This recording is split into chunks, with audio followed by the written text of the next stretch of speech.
ওং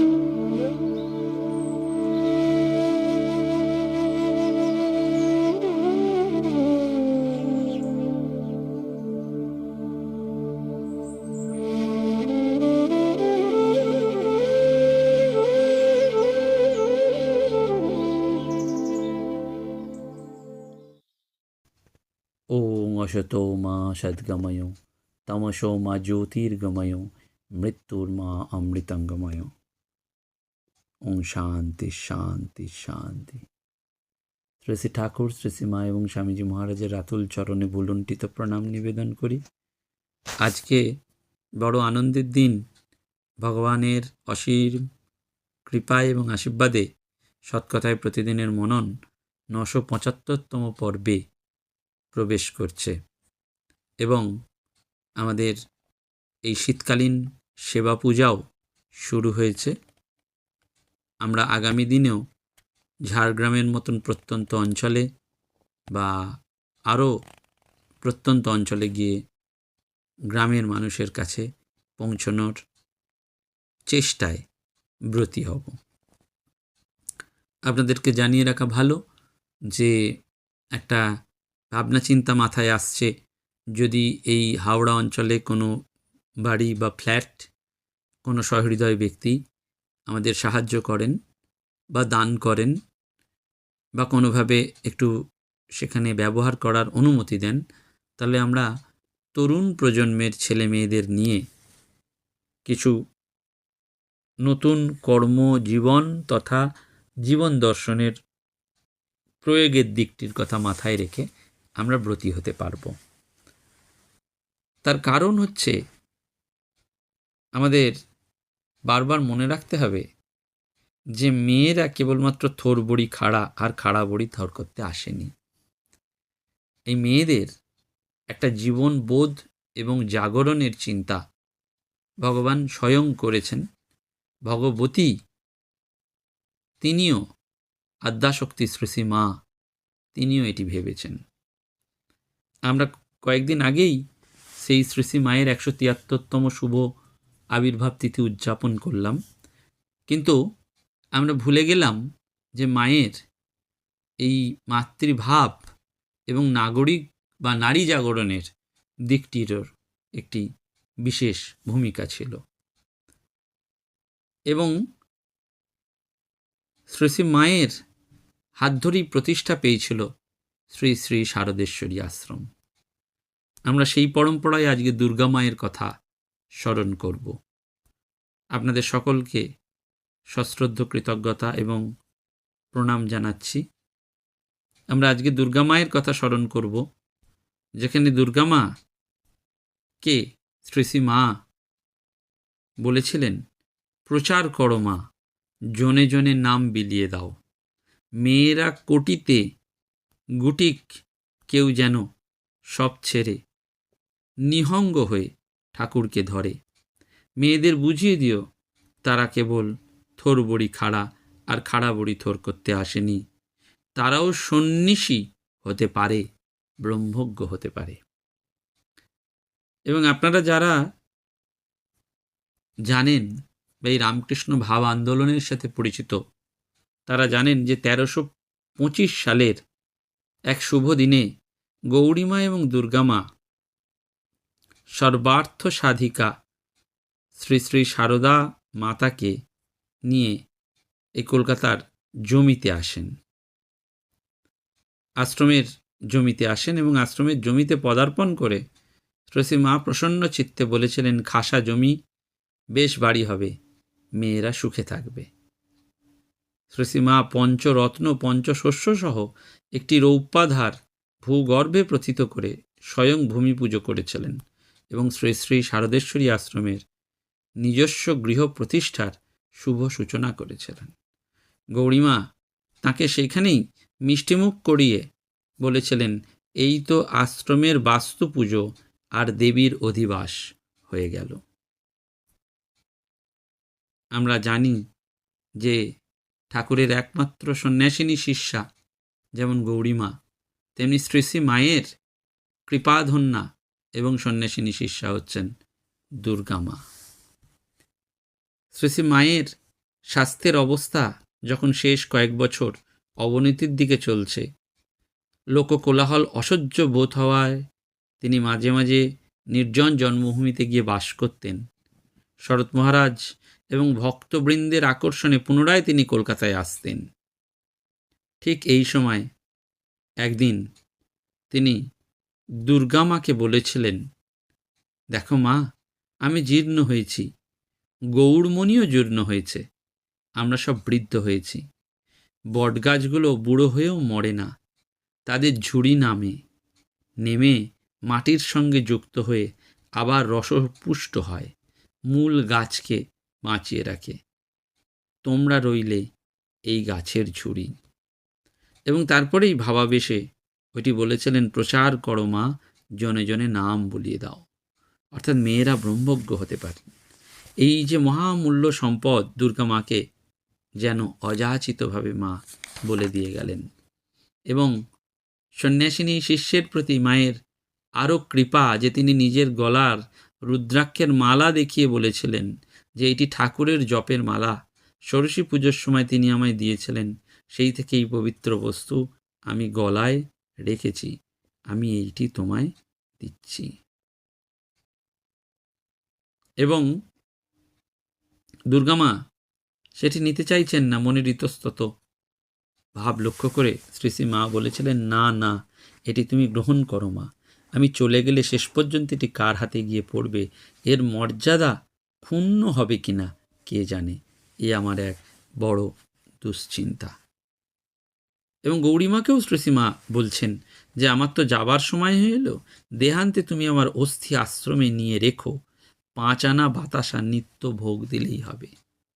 এবং দুর্গামায়ের গৌরীমায়ের আশ্রমে সত্যি সত্যি শ্রীসীমা এমন প্রত্যক্ষভাবে বিরাজিতা যে তাদেরকে তিনি সে নির্দেশ দিচ্ছেন 5খানা বাতাসা দিলেই হবে। এবং আশ্রম তখন শ্যামবাজারে। গৌরীমা, দুর্গামা এরা অনেক সময় মায়ের শুধু দর্শনের জন্য তারা যেতেন এবং তারপরে আশ্রমে ফিরে আসতেন। মায়ের শরীর ত্যাগের আগে কল্যাণময়ী মা দুর্গামাকে বলেছিলেন, যারা এসেছে, যারা আসেনি, আর যারা আসবে, আমার সকল সন্তানদের জানিয়ে দিও মা, আমার ভালোবাসা, আমার আশীর্বাদ সকলের ওপর আছে। আমরা জানি 1920 সালের 20 জুলাই মঙ্গলবার মহানিশায় প্রায় 1.5 ঘটিকায় পরমা আরাধ্যা শ্রী শ্রী মাতা শারদেশ্বরী মহাসমাধিতে নিমগ্ন হয়েছিলেন। এবং পরের দিন মায়ের দিব্য দেহ বাগবাজারের মাতৃভবন থেকে বেলুড় মঠে নিয়ে যাওয়া হয়েছিল। এবং শরৎ মহারাজের সাথে নৌকোয় মায়ের শ্রীচরণ তলে দুর্গামায়েরও বসার সৌভাগ্য হয়েছিল। তারপর বেলুড় মঠে শ্রী মায়ের অভিষেক শেষকৃত্যের আয়োজন যখন হয়েছিল, তখন শরৎ মহারাজ একখণ্ড কাগজে মন্ত্র লিখে এই দুর্গা মায়ের হাতে দিয়ে বলেছিলেন, এই কাগজে লেখা মন্ত্র পাঠ করে মায়ের অভিষেক তোকে করতে হবে। নির্দেশ মতন দুর্গামা সেটি করেছিলেন। এই শোকাকুলা দুর্গামা পরবর্তীকালে এই মায়ের হাতে গড়া বলে মায়ের নির্দেশেই তিনি আশ্রম সেবা করতেন। এবং পরবর্তীকালে তিনি আশ্রমের হালটি ধরেছিলেন এই দুর্গামা, কিন্তু মেয়েদেরকেও তিনি সেইভাবেই তৈরি করেছিলেন যাতে তারাও এই আশ্রমের জন্য জীবনটি দিতে পারে। এবং মেয়েদের পড়াশোনার ব্যাপারে মায়ের নিজের অনুরাগ ছিল, নিজেরও বিদ্যানুরাগ ছিল, নিষ্ঠা ছিল। সেই জন্য কখনো কখনো নিজেও পরীক্ষায় বৃত্তি লাভ করেছিলেন। কেউ তার নিকট পরীক্ষা পাশের কৌশল জানতে চাইলে তিনি বলতেন, যে পুজোয় যে মন্ত্র, পাশ করার মন্ত্র, মনোযোগ দিয়ে বেশি সময় পড়াশোনা করো। এই পাঠ্যপুস্তকগুলো ছিল দুর্গা মায়ের প্রাণস্বরূপ।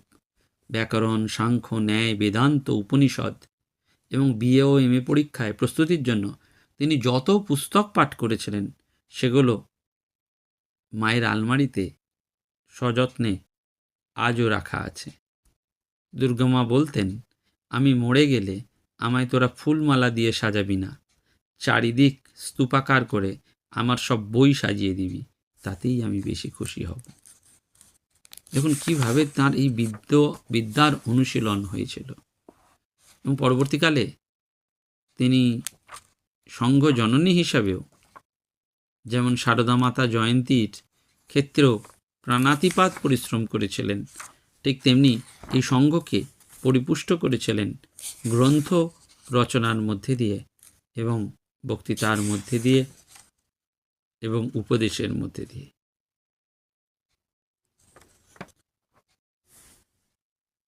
মহানবমী তিথিতে একবার মা দুর্গা মা দিল্লিতে উপস্থিত থাকায় পরম উৎসাহে তার জন্মোৎসব পালন করেন ভক্তরা। সেই দিন তিনি শ্রী শ্রী মায়ের চরণে প্রণতি নিবেদন পাঠ করেছিলেন। প্রণতি নিবেদনে ভক্তরাও খুব খুশি হয়েছিলেন এবং এই দিল্লি থেকে দ্বাদশী তিথিতে তিনি বৃন্দাবনে যান এবং সেখানে রাধা গোবিন্দ জিউকে বিশেষভাবে পূজা ভোগ নিবেদন করেছিলেন। এই দুর্গামা যেমন মায়ের আশীর্বাদ ধন্যা ছিলেন, তেমনি সন্তানদের তিনিও আশীর্বাদ করতেন। শ্রী সুশীল কুমার সিংহ তিনি বলছেন, মা পাওয়া কি সহজ কথা, কিন্তু তা সহজ হয়েছে অন্তত আমার কাছে, এবং হয়েছে দুর্গা মাকে জীবনে পেয়েছি বলে। সত্যি সত্যি সবাই মায়ের এই সন্তান বৎসলা ভাবটি, মাতৃভাবটিকে অনুভব করতেন। বলা হয়, ত্যাগ ভোগ বুদ্ধির বিভ্রম, প্রেম প্রেম এই মাত্র ধন। অর্থাৎ আসলটি হচ্ছে ভালোবাসা। ওই বাবুরাম মহারাজ বলেছেন, ভালোবাসাতেই জগৎ জয় করা যায়। দুর্গা মায়ের এই সৌম্য মূর্তি এবং তার আধ্যাত্ম তত্ত্ব যারা শ্রবণ করতেন তারা মুগ্ধ হতেন। তারা উপলব্ধি করতেন যে চিরসাধিকা দুর্গা মা স্বতন্ত্র, ই নিজে জাতসাপ। এবং সেই জন্য এই যে মেয়েদেরও তিনি তৈরি করেছিলেন, এবং শুধু তৈরি করেননি, তাদের সঙ্গীতে অনুরাগ এবং অন্যান্য সব ক্ষেত্রে তাদের এগিয়ে দিতেন। গৌরী মাতা জয়ন্তী উদযাপন করেছেন এবং বহু ভক্তকেও তিনি কৃপা করেছেন। জীবনের আদর্শ সম্পর্কে গৌরী মাতা বলেছিলেন, মনে রেখো, বাইরের চাকচিক্যই মেয়েদের সৌন্দর্য বাড়ে না। মেয়েদের আসল সৌন্দর্য তাদের দেহ মনের পবিত্রতায়। স্নেহ, সেবা, আত্মসংযম, ধর্মপরায়ণতা প্রভৃতি মধুর গুণাবলীর মিলনক্ষেত্র বলে হিন্দু নারী দেবী আখ্যা পেয়েছেন। স্বামীজিও চেয়েছিলেন, জগতের কল্যাণ স্ত্রী জাতির অভ্যুদয় না হইলে সম্ভাবনা নাই, এক পক্ষে পক্ষীর উত্থান সম্ভব নয়। সেই জন্যই আমার স্ত্রী মঠ স্থাপনের জন্য প্রথম উদ্যোগ। এবং নারী শিক্ষার এই আদর্শ দুর্গামাকে এমনই উদ্বুদ্ধ করেছিল যে তিনি এটাকে বাস্তবে রূপদান করার জন্য ব্যাকুল হয়েছিলেন। এবং তিনি যেখানেই যেতেন সেখানেই উচ্চ আধারের বালিকা দেখলেই তাদের মা বাবার কাছ থেকে তিনি চেয়ে আনতেন এবং দুর্গামার কাছে হস্ত বা অর্পণ করতেন গৌরীমা। দুর্গামাও নিজের ভাবরাশি এই বালিকাদের মধ্যে একেবারে পরম আগ্রহে সঞ্চারিত করতেন, কন্যা গঠন করতেন। অর্থাৎ ওই যে মেয়েরাও ব্রহ্মজ্ঞ হতে পারেন, শ্রী শ্রী মা যেটি বলেছেন যে তারা যেন ঠাকুরকে ধরে, অর্থাৎ মেয়েরাও যেন এই ঠাকুরকেই উদ্দেশ্য করে তাদের জীবন পরিচালিত করতে পারে। আমরা জানি যে মানব অন্তরে সুপ্ত দেবত্বের সম্যক বিকাশ সাধনই হচ্ছে শিক্ষার লক্ষ্য। শ্রী শ্রী মা গৌরীমা স্বামীজির শিক্ষা এবং তার আদর্শ জীবনকে মানব কল্যাণে অনুপ্রাণিত করে অমৃতের পথে পরিচালিত করার জন্য দুর্গামা এই স্নেহ অনুপ্রেরণা দিয়ে বহু মেয়েদের, মায়েদের জীবনকে ঘুরিয়ে দিয়েছেন। তাদের জীবনের পাথেও হয়েছে দুর্গা মায়ের এই অনুপ্রেরণা এবং স্নেহ আশীর্বাদ। তাই আমাদের দুর্গা মায়ের কাছে এই প্রার্থনা, শ্রী শ্রী মায়ের কাছে প্রার্থনা যে আমাদেরও সেই ব্যাকুলতা যেন আসুক এবং আমরাও যেন এইভাবেই আমাদের জীবনটিকে গঠন করতে পারি। নমস্কার, ধন্যবাদ। প্রাণারাম প্রাণারাম প্রাণারাম।